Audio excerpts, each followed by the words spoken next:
રાજકોટમાં હીરાસર એરપોર્ટ પરથી કરોડોનો ચાંદીનો શંકાસ્પદ જથ્થો હાથ લાગ્યો છે। અંદાજિત 10 કરોડની કિંમતનો 400 કિલોગ્રામ જેટલો શંકાસ્પદ જથ્થો પકડી પડાયો છે।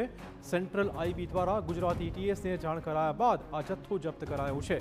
સેન્ટ્રલ GST વિભાગ અને DRIએ પણ આ કેસમાં તપાસ આરંભી છે।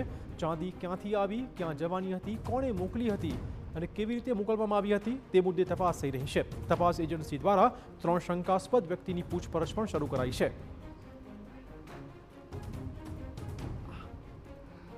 વધુ વાત કરવા જોડાશે અમારા સંવાદદાતા સચિન। સચિન, શું બધું નવું અપડેટ?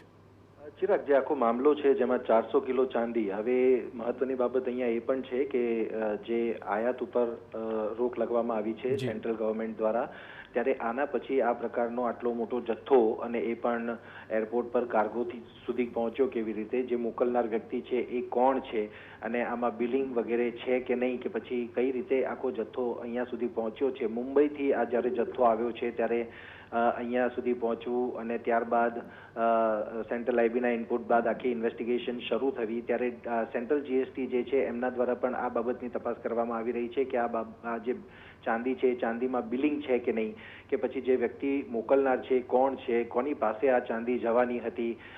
એની સાથે સાથે જ ડાયરેક્ટરેટ ઓફ રેવન્યુ ઇન્ટેલિજન્સ છે એમના દ્વારા પણ આ મામલે ઇન્વેસ્ટિગેશન શરૂ કરવામાં આવી છે કે આટલો મોટો જથ્થો જ્યારે પહોંચ્યો છે ત્યારે આ કેવી રીતે આવ્યું છે, આના રૂટથી માંડીને તમામ વસ્તુઓ જે છે, તમામ પાસાઓ જે છે એની તપાસ હવે DRI અને સેન્ટ્રલ GST દ્વારા પણ કરવામાં આવી રહી છે।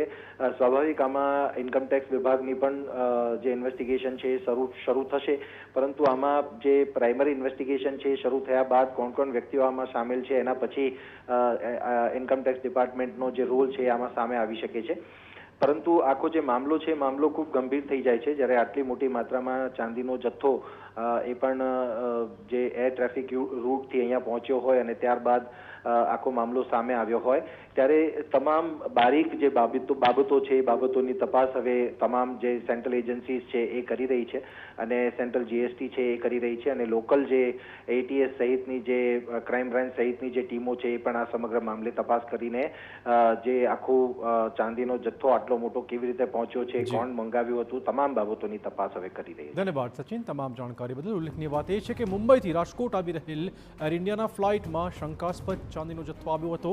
ગુજરાત ETS દ્વારા કાર્ગોમાં આવેલા સામાનની તપાસ દરમિયાન આ શંકાસ્પદ જથ્થો હાથ લાગ્યો છે। આ જથ્થો વારાણસીની પેઢી દ્વારા રાજકોટની પેઢીને મોકલવામાં આવ્યો હતો। ઝડપાયેલ ચાંદીના જથ્થા મામલે પેઢીનું બિલ અને મોકલનાર કોણ તે સહિતની બાબત વિશે તપાસ થઈ રહી છે।